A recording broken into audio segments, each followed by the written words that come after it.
ఇప్పుడు మీరు చూడబోయే ఈ ప్రాపర్టీ విజయవాడ కానూరు అండి. ఇది తులసి నగర్ అండి. ఇది పంటకాల రోడ్ నుండి 500 మీటర్ల దూరంలో ఉంటుందండి. పంటకాల రోడ్ బందర్ రోడ్ నుండి 1 కిలోమీటర్ దూరంలో ఉంటుంది. వెస్ట్ ఫేస్ ఫ్లాట్ అండి. 212 గజాలు, 33 అడుగుల రోడ్లు, సిమెంట్ రోడ్ అండి. ఇది రెడీ టు కన్స్ట్రక్షన్ చేసుకోవచ్చు. లేఅవుట్ ఫ్లాట్ అండి. Bank loan available. 212 గజాలు, రోడ్ ఫేస్ వచ్చి 33, లోతు వచ్చి 58 అండి. మంచి ప్రైమరీ ఏరియాలో ఉంటుంది. ఇది వచ్చి 1 స్క్వేర్ యార్డ్ వచ్చి ఓనర్ గారు 70,000 రూపాయలు చెప్తున్నారండి. స్మాల్ నెగిజిబుల్.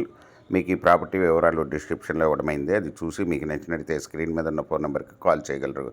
మీకు ఈ ప్రాపర్టీ నచ్చినట్లయితే సబ్స్క్రైబ్ చేసుకొని లైక్ చేయండి, షేర్ చేయండి, కామెంట్ చేయండి.